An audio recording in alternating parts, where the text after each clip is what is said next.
السلام علیکم دوستو، امید ہے اب سب خیر خیریت سے ہوں گے اور آپ کو اللہ پاک ہمیشہ خوش و خرم رکھے، ایمان و صحت کی بہترین حالت میں رکھے۔ دوستو، آج کی اس ویڈیو میں آپ کو بتاؤں گا کہ زمین کب روتی ہے۔ زمین روتی بھی ہے، سنتی بھی ہے، خوشی بھی محسوس کرتی ہے اور غمی بھی محسوس کرتی ہے۔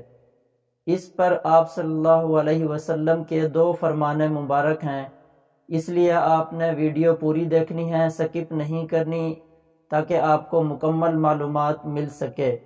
بسم اللہ الرحمن الرحیم۔ معززین کرام، آپ صلی اللہ علیہ وسلم کا فرمان ہے کہ ایک ایسا گناہ ہے جس کو کرنے والے کی 80 سال کی نیکیاں ضائع ہو جاتی ہیں اور اس کے لیے خطرناک دوزخ میں ایک مقام تیار کیا جاتا ہے۔ زمین کے بارے میں فرمایا ہے کہ زمین کب روتی ہے۔ اللہ پاک نے زمین و آسمان میں بشمول جن و انس جو کچھ بھی پیدا کیا ہے، ہر چیز کو قوت سماعت اور قوت گویائی عطا فرمائی ہے۔ ہر چیز اپنی اپنی زبان میں اللہ کے ذکر میں مصروف ہے۔ ایسی تمام چیزیں جو اللہ پاک نے پیدا کی، جب ان کو کوئی چیز عطا کرتا ہے تو وہ اس پر شکر بھی ادا کرتی ہے، اور جب ان کو کوئی تکلیف پہنچتی ہے تو وہ اس کا اظہار بھی کرتی ہے۔ لیکن یہ اور بات ہے کہ اللہ نے ایسی آوازوں کو جن و انس سے پوشیدہ رکھا ہے۔ دھرتی یعنی زمین کو ہی لے لیجئے، زمین بولتی بھی ہے، سنتی بھی ہے، خوشی اور غمی کو محسوس بھی کرتی ہے اور اس کا اظہار بھی کرتی ہے۔ نبی کریم صلی اللہ علیہ وسلم نے ارشاد فرمایا، 2 موقع ایسے ہیں کہ جن پر زمین روتی ہے۔ نمبر 1، پہلا موقع یہ ہے کہ جب ناحق کسی کا خون بہایا جاتا ہے، مقتول کا قطرہ زمین پر گرتے ہی زمین پکارتی ہے، الہی مجھے اجازت دے تاکہ میں قاتل کو ابھی نگل جاؤں۔ آواز آتی ہے، ذرا صبر کر، یہ تیرے اندر ہی آئے گا۔ دوسرا موقع یہ فرمایا کہ جب زانی زنا کا ارتکاب کرنے کے بعد غسل کرتا ہے تو پانی کا پہلا قطرہ جب زمین پر گرتا ہے تو زمین زار و قطار روتی ہوئی کہتی ہے، الہی مجھے اجازت دے تاکہ اسے میں نگل لوں۔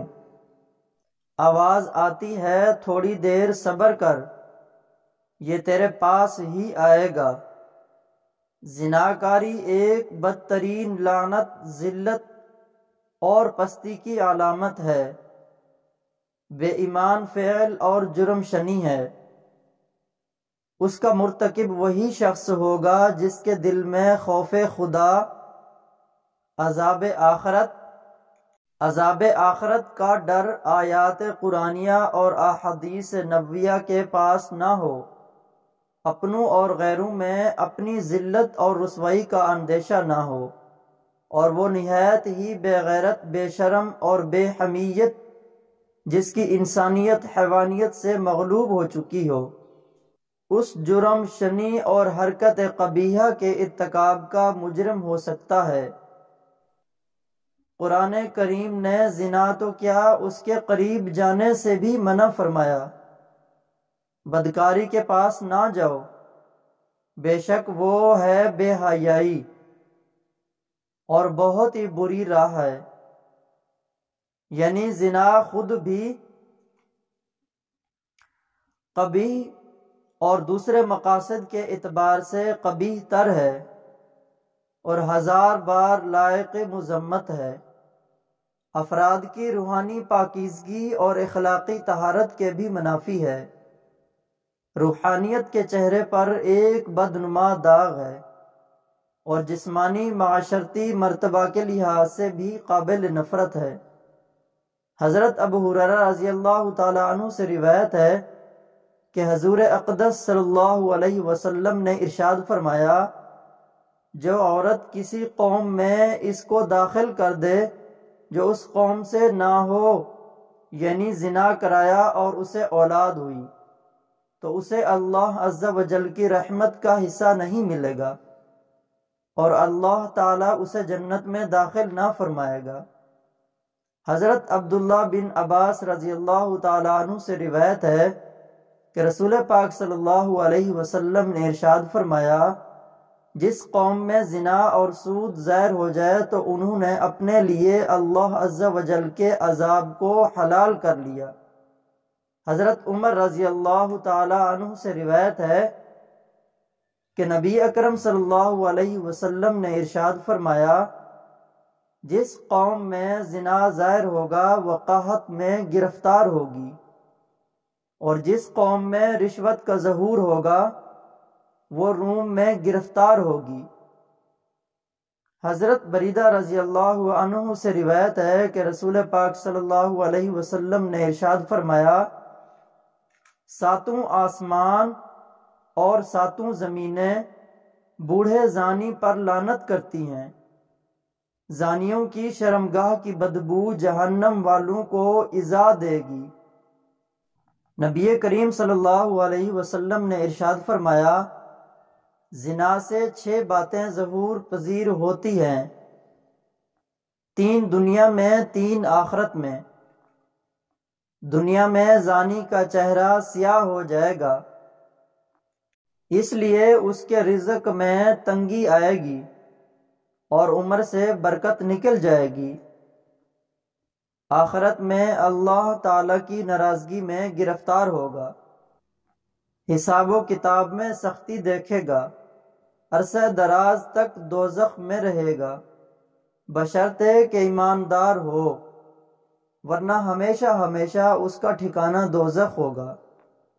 نبی کریم صلی اللہ علیہ وسلم نے ارشاد فرمایا، جو کوئی آزاد یا غلام عورت سے زنا کرتا ہے اس کی قبر میں 20 لاکھ سوراخ کر دیے جاتے ہیں، جن سے سانپ اور بچھو اور آگ کے شعلے اس پر حملہ آور ہوتے ہیں، اور وہ اسی طرح عذاب قبر میں مبتلا رہتا ہے۔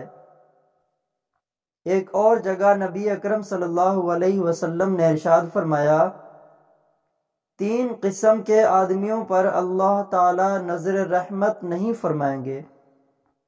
نمبر 1 بوڑھا زانی، نمبر 2 جھوٹی تقریریں کرنے والا، نمبر 3 تکبر کرنے والا فقیر۔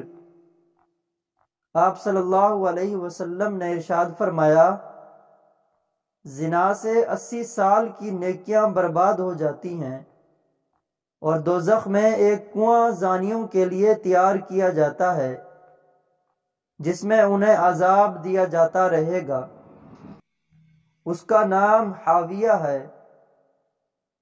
اسے اگر ایک ذرہ نکال کر دوزخ کے دوسرے حصوں میں ڈالا جائے تو وہ اس سے جل جائے۔ کسی انسان کا قتل کرنا کتنا بڑا گناہ ہے، احادیث سن لیجئے۔ حضرت ابو سعید خدری رضی اللہ تعالی عنہ حضرت ابو ہریرہ رضی اللہ تعالی عنہ سے روایت فرماتے ہیں کہ حضور نبی اکرم صلی اللہ علیہ وسلم نے مومن کے قاتل کی سزا جہنم بیان کرتے ہوئے ارشاد فرمایا کہ اگر تمام ان آسمانوں اور زمین والے کسی ایک مومن کے قتل میں شریک ہو جائیں تب بھی یقیناً اللہ تعالی ان سب کو جہنم میں جھونک دیں گے۔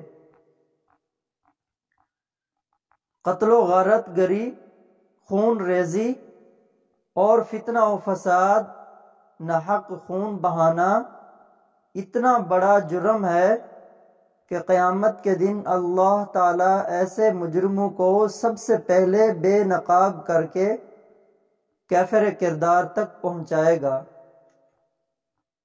حضرت عبداللہ بن مسعود رضی اللہ تعالی عنہ بیان کرتے ہوئے یہ فرماتے ہیں کہ حضور نبی اکرم صلی اللہ علیہ وسلم نے خون ریزی کی شدت بیان کرتے ہوئے ارشاد فرمایا، قیامت کے دن سب سے پہلے خون ریزی کا فیصلہ سنایا جائے گا۔ حضرت عبداللہ بن عمر رضی اللہ تعالی عنہ سے روایت ہے کہ نبی کریم صلی اللہ علیہ وسلم نے باہمی خون خرابہ لڑائی جھگڑے کے تباہ کن نتائج سے خبردار کرتے ہوئے فرمایا کہ قتل و غارت گری اتنا بڑا جرم ہے کہ اگر کوئی فرد یا طبقہ اس میں ایک مرتبہ ملوث ہو جائے تو پھر اسے اس سے نکلنے کا راستہ نہیں ملے گا۔ حضرت انس رضی اللہ تعالی عنہ سے روایت ہے کہ آپ صلی اللہ علیہ وسلم نے ارشاد فرمایا، بڑے کبیرہ گناہوں میں سے ایک کسی کی جان کو ناحق قتل کرنا ہے۔ کسی مسلمان کو ناحق قتل کرنے والا قیامت کے دن بڑے خسارے کا شکار ہوگا۔ حضرت ابو بکر رضی اللہ تعالی عنہ سے روایت ہے کہ نبی کریم صلی اللہ علیہ وسلم نے ارشاد فرمایا، اگر زمین و آسمان والے کسی مسلمان کے قتل پر جمع ہو جائیں تو اللہ تعالیٰ سب کو اوندے منہ جہنم میں ڈال دے گا۔ اللہ پاک ہمیں نیک اعمال کرنے کی توفیق عطا فرمائے اور ہمارا خاتمہ ایمان پر فرمائے۔ معززین کرام، آپ نے احادیث مبارکہ کا مفہوم سنا۔ اللہ پاک مجھے اور آپ سب کو اس پر عمل کرنے کی توفیق عطا فرمائے۔